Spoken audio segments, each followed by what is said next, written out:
jalur dan proses masuknya Islam di Indonesia. Selamat menyaksikan!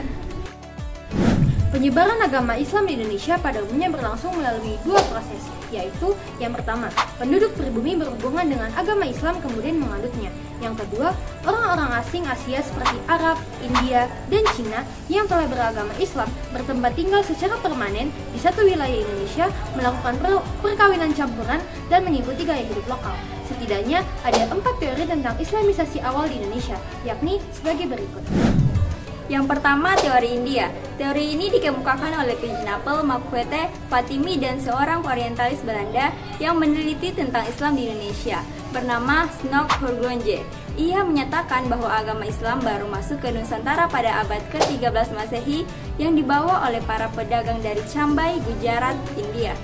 Memang sebagian besar sejarawan asal Belanda memegang teori bahwa Islam di Indonesia berasal dari anak benua India. Jan Pigenappel wafat pada tahun 1901 Masehi.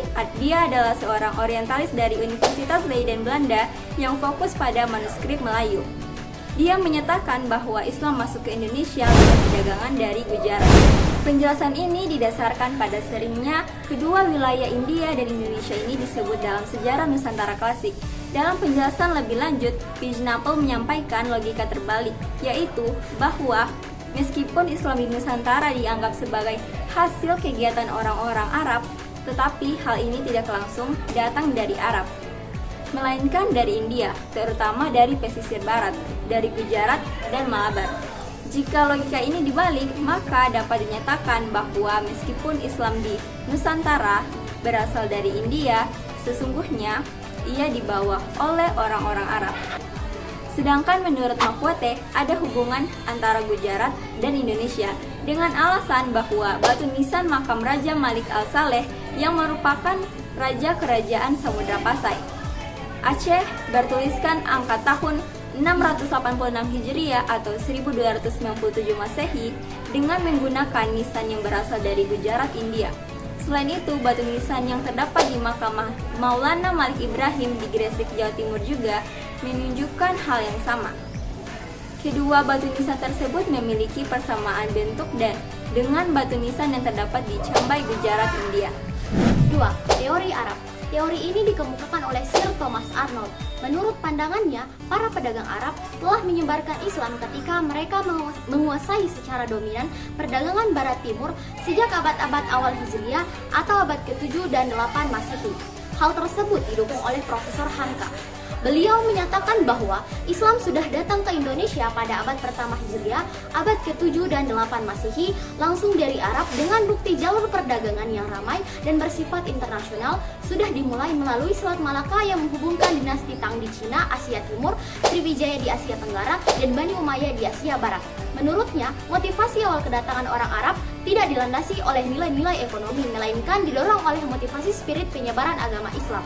Selain Profesor Hamka, beberapa sejarawan yang mendukung teori Arab adalah Uka Jandrasasmita, Ahashmi, Ajumardi Azra, dan lain-lain.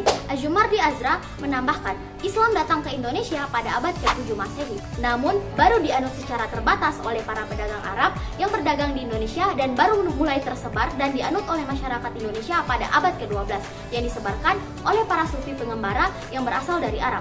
Alasan ini dikuatkan oleh corak Islam yang awal dianut oleh masyarakat Indonesia adalah Islam yang bercorak sufi, karena pada masa Al-Ghazali dinasti Abbasiyah muncul sufi-sufi pengembara yang bertujuan untuk menyebarkan Islam tanpa pamrih.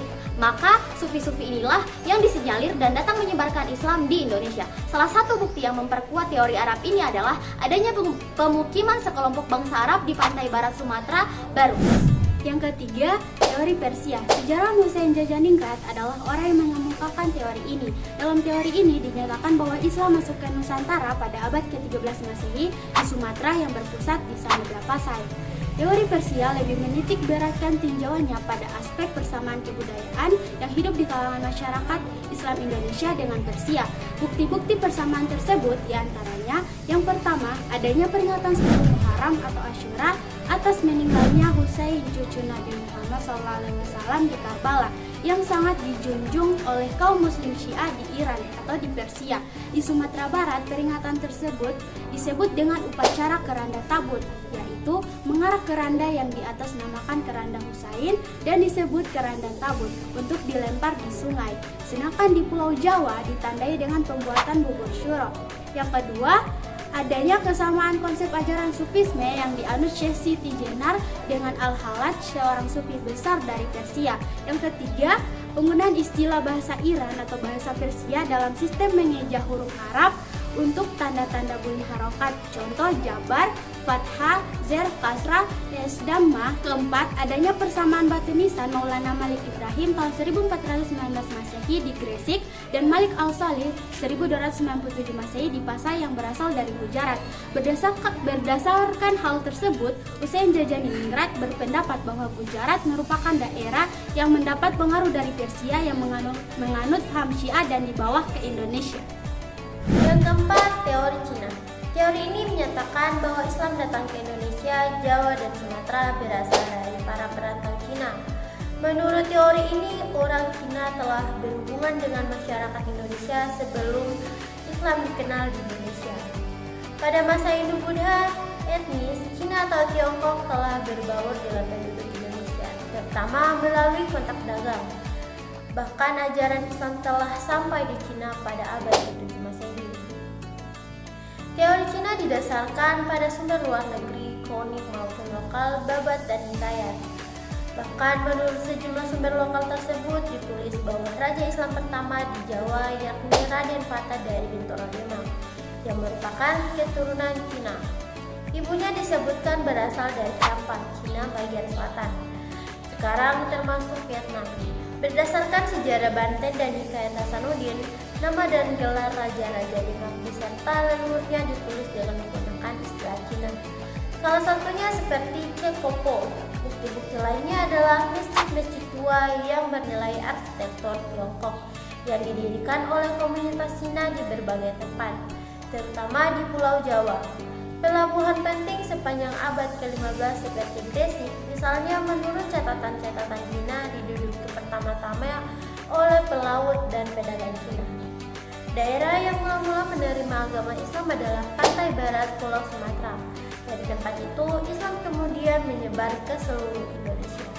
Strategi dakwah Islam di Indonesia, menurut Uka Chandra Sasmita, proses masuknya Islam di Indonesia adalah sebagai berikut. Yang pertama yaitu perdagangan. Pada abad ke-7 Masehi hingga abad ke-16 Masehi, bangsa Indonesia kedatangan para pedagang Islam dari Arab, Persia, dan India. Mereka melakukan kegiatan perdagangan di Indonesia dan menjalin hubungan dagang antar masyarakat Indonesia. Yang kedua yaitu perkawinan. Prosesi perkawinan pihak pribumi harus mengucapkan kalimat syahadat sehingga perkawinan ini menjadi media efektif dalam penyebaran agama Islam. Yang ketiga yaitu politik. Proses islamisasi melalui media politik dilakukan secara bertahap dan berkesinambungan antara penguasa dan pemerintahan. Setelah penguasa atau rajanya masuk Islam, hampir pasti rakyatnya juga masuk Islam. Yang keempat yaitu pendidikan. Penyebaran agama Islam melalui pendidikan yaitu berupa pesantren. Pesantren menjadi media efektif dalam proses islamisasi di Indonesia. Yang kelima yaitu kesenian. Islamisasi melalui kesenian yang paling terkenal adalah dengan mengadakan pertunjukan seni gamelan dan wayang. Yang terakhir yaitu tasawuf yang diajarkan oleh para sufi dan telah dikenal oleh masyarakat Indonesia. Fase penyebaran Islam di Indonesia. Ada 3 tahap proses islamisasi di Indonesia menurut Hasan Mu'arif Ambari. Tahap kehadiran pedagang muslim sebelum abad ke-13 Masehi. Pendapat masuknya Islam ke Indonesia sejak abad ke-7 Masehi atau ke-1 Hijriah. Agama Islam masuk ke Indonesia melalui Champa, Kamboja, dan Vietnam sejak zaman Khalifah Utsman bin Affan, yakni sekitar tahun 651 Masehi atau abad ke-7. Abad ke-1 sampai ke-4 Hijriah terdapat hubungan perkawinan antara pedagang muslim dengan penduduk setempat sehingga mereka memeluk agama Islam.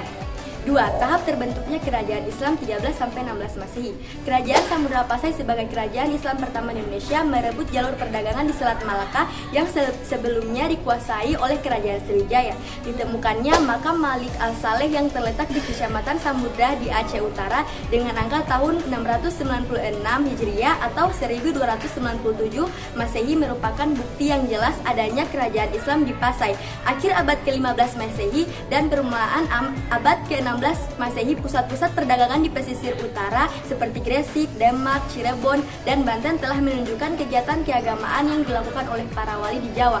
Kemudian pada abad ke-16 Masehi, kegiatan itu muncul sebagai kekuatan politik dengan adanya Kerajaan Demak sebagai penguasa Islam pertama di Jawa yang berhasil menyerang ibu kota Majapahit. Para wali dengan bantuan Kerajaan Demak, kemudian Pajang dan Mataram dapat mengembangkan Islam ke seluruh daerah-daerah penting di Jawa, bahkan di luar Jawa, seperti ke Banjarmasin, Hitu, Ternate, Tidore, dan Lombok.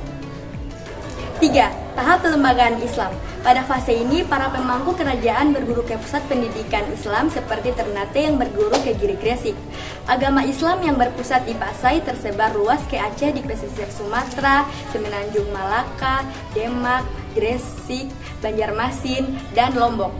Bukti persebarannya ditemukan cukup banyak. Di Semenanjung Melayu ditemukan bentuk nisan seperti yang di Aceh. Islam juga tersebar di Sulawesi, Lombok, Sumbawa, Kalimantan, dan Kalimantan Timur. Itulah penjelasan materi mengenai Jalur dan proses masuknya Islam di Indonesia. Sekian, terima kasih. Wassalamualaikum